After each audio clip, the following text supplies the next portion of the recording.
ನೀವು ಎಂದಾದರೂ ಯಾರಿಂದಾದರೂ ತಿರಸ್ಕರಿಸಲ್ಪಟ್ಟಿದ್ದೀರಾ? Maybe in another life. ಬಡವರು ಎಂದು, ಸಾಲದವರು ಎಂದು, ನೀನು ಸರಿ ಹೊಂದುವುದಿಲ್ಲ ಎಂದು. ಈ ಕಥೆ ಅಂತಹ ಒಬ್ಬ ಹೆಣ್ಣಿನದು. ಅವಳ ಹೆಸರು ಪ್ರಿಯಾ. ಅವಳು ಎಂದೂ ಮರೆಯಲ್ಲ, ಎಂದೂ ಸೇಡು ತೀರಿಸಿಕೊಳ್ಳಲ್ಲ. ಅವಳು ಕಾಯ್ದಳು, ದುಡಿದಳು, ಮೇಲೆ ಬಂದಳು. ಮತ್ತು ಒಂದು ದಿನ ಅವನು ಅವಳ ಮುಂದೆ ನಿಂತ, ಅವಳ ಸ್ವಂತ ಕಚೇರಿಯಲ್ಲಿ ಅವಳ ಅನುಮತಿಗಾಗಿ ಕಾಯುತ್ತ.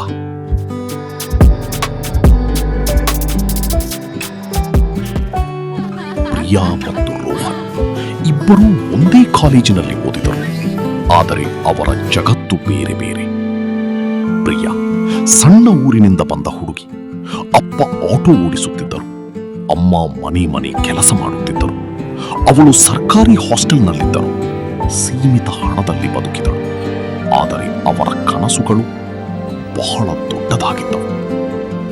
ರೋಹನ್ ಬೇರೆಯೇ ಜಗತ್ತಿನವನು. ಶ್ರೀಮಂತ ಕುಟುಂಬ, ಹೊಸ ಬೈಕ್, ಬ್ರಾಂಡೆಡ್ ಬಟ್ಟೆ, ದೊಡ್ಡ ಮನೆ. ಆದರೂ ಅವನು ಪ್ರಿಯಾಳನ್ನು ಪ್ರೀತಿಸಿದ, ಕನಿಷ್ಠ ಹಾಗೆ ತೋರಿಸಿದ. 2 ವರ್ಷ ಅವರು ಒಟ್ಟಿಗಿದ್ದರು. Rohan, hi. Priya, it's good to see you. You too. What a nice surprise. Yeah, we should do this more often. Hey, I think we've met before. Maybe in another life. ಅವಳು ಅವನಿಗಾಗಿ notes ಬರೆದಳು, assignment ಮಾಡಿಕೊಟ್ಟಳು, ಅವನ ಪ್ರತಿ ಕನಸನ್ನು ಬೆಂಬಲಿಸಿದಳು. ಅವಳಿಗೆ ಗೊತ್ತಿರಲಿಲ್ಲ, ಅವನು ಒಳಗಿನಿಂದ ಲೆಕ್ಕ ಹಾಕುತ್ತಿದ್ದ, ಅವಳು ಅವನ ಸ್ತರಕ್ಕೆ ಸರಿ ಹೊಂದುವುದಿಲ್ಲ ಎಂದು. ಅಂತಿಮ ವರ್ಷದ ಪರೀಕ್ಷೆಗಳ ನಂತರ ಒಂದು ದಿನ ರೋಹನ್ ಪ್ರಿಯಾಳನ್ನು ಕರೆದ. ಪ್ರಿಯಾ, ನಾವು ಒಂದು ಮುಖ್ಯವಾದ ವಿಷಯ ಮಾತಾಡಬೇಕು. ಅವನ ಮಾತುಗಳು ನೇರವಾಗಿ ಬಂದವು.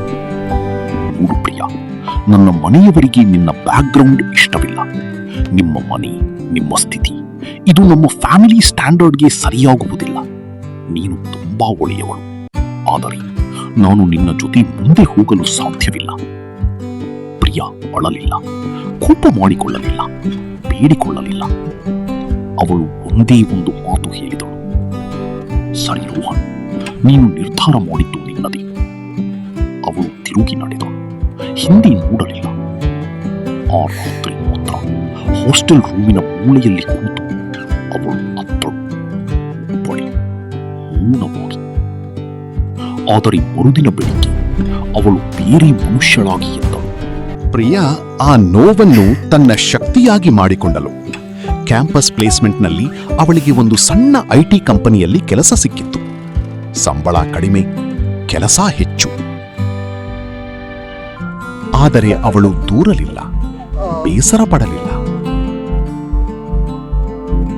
ಅವಳು ರಾತ್ರಿ ಹೆಚ್ಚುವರಿ ಕೆಲಸ ಮಾಡಿದಳು. ಮಧ್ಯರಾತ್ರಿಯ ನಂತರವೂ ಲ್ಯಾಪ್ಟಾಪ್ ತೆರೆದಿರುತ್ತಿತ್ತು. ಫ್ರೀ ಆನ್ಲೈನ್ ಕೋರ್ಸ್ಗಳಲ್ಲಿ ಹೊಸ ಕೌಶಲಗಳನ್ನು ಕಲಿತಳು.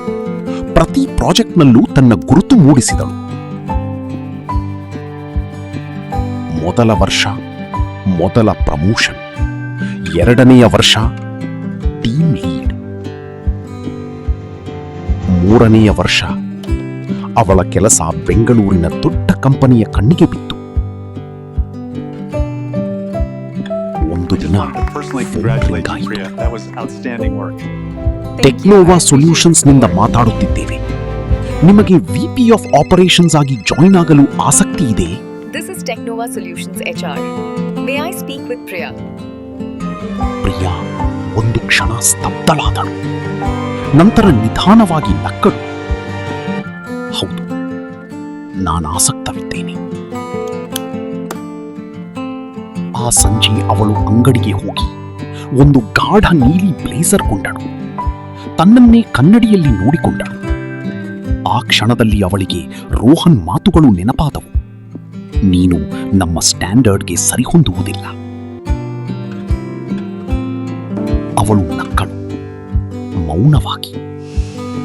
ಟೆಕ್ನೋವಾ ಸೊಲ್ಯೂಷನ್ಸ್ನಲ್ಲಿ ಪ್ರಿಯಾಳ ಮೊದಲ ದಿನ.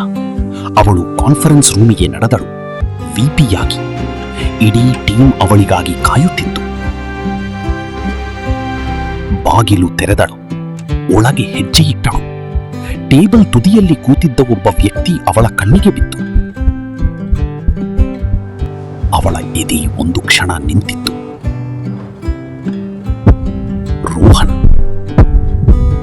ಅವನು ಅವಳನ್ನು ನೋಡಿದನು. ಅವನ ಮುಖ ಒಡನೆ ಬಿಳಿಚಿಕೊಂಡಿತು, ಕೈಗಳು ನಡಗಿದವು. ಅವನು ಟೆಕ್ನೋವಾನಲ್ಲಿ ಸೀನಿಯರ್ ಅನಲಿಸ್ಟ್ ಆಗಿ ಕೆಲಸ ಮಾಡುತ್ತಿದ್ದ. ಅಂದರೆ ಇನ್ನು ಮೇಲೆ ಅವನ ಮೇಲ್ಗಡೆ ಅಧಿಕಾರ ಪ್ರಿಯಾಳದ್ದು. ಅವಳು ಒಂದು ಕ್ಷಣ ನಿಂತಿತ್ತು, ನಿಧಾನವಾಗಿ ಕೂತಳು, ಫೈಲ್ ತೆರೆದಳು, ತಲೆ ಎತ್ತಿ ಎಲ್ಲರನ್ನೂ ನೋಡಿದಳು. ಹಲೋ ಎವ್ರಿವನ್, ನಾನು ಪ್ರಿಯಾ, ನಿಮ್ಮ ಹೊಸ ವಿಪಿ ಆಫ್ ಆಪರೇಷನ್ಸ್. ಇಡೀ ರೂಮ್ ಚಪ್ಪಾಳೆ ಹೊಡೆಯಿತು. ರೋಹನ್ ಒಬ್ಬನೇ ತಡಬಡಿಸುತ್ತಾ ಕಷ್ಟದಿಂದ ಕೈತಟ್ಟಿದ. 3 ತಿಂಗಳ ನಂತರ ರೋಹನ್ ಅವಳ ಕ್ಯಾಬಿನ್ಗೆ ಬಂದ. ಪ್ರಿಯಾ, ನಾನು 1 ನಿಮಿಷ ಮಾತಾಡಬಹುದಾ? ಅವಳು ನಿಧಾನವಾಗಿ ಮೇಲೆ ನೋಡಿದಳು, ನೇರವಾಗಿ. ಅವನ ಕಣ್ಣುಗಳಲ್ಲಿ ಪಶ್ಚಾತ್ತಾಪ ಕಾಣಿಸಿತು. ಹೌದು ರೋಹನ್, ನಿಮ್ಮ ಕೆಲಸದ ವಿಷಯ ಮಾತಾಡೋಣ. ಅವಳು ಅವನಿಗೆ ಸೇಡು ತೀರಿಸಿಕೊಳ್ಳಲಿಲ್ಲ, ಅವನನ್ನು ಅವಮಾನಿಸಲಿಲ್ಲ, ಹಿಂಸಿಸಲಿಲ್ಲ. ಅವಳಿಗೆ ಅದರ ಅಗತ್ಯವೇ ಇರಲಿಲ್ಲ. ಅವಳ ಯಶಸ್ಸೇ ಅವಳ ಉತ್ತರವಾಗಿತ್ತು. ಕೇಳುತ್ತಿರುವ ನೀವು ಯಾರಾದರೂ ನಿಮ್ಮನ್ನು ನಿರಾಕರಿಸಿದ್ದಾರಾ? ನೀನು ಸಾಲದವನು ಎಂದಿದ್ದಾರಾ? ಅವರಿಗೆ ಉತ್ತರ ಕೊಡಬೇಕಾಗಿಲ್ಲ. ಮೇಲಿ ಬನ್ನಿ, ಅದೇ ನಿಮ್ಮ ಉತ್ತರ. ಪ್ರಿಯಾ ಅದನ್ನೇ ಮಾಡಿದಳು ಮತ್ತು ಅವಳ ಜೀವನ ಬದಲಾಯಿತು, ಶಾಶ್ವತವಾಗಿ. ಈ ಕಥೆ ನಿಮಗೆ ಇಷ್ಟವಾಯಿತೆ?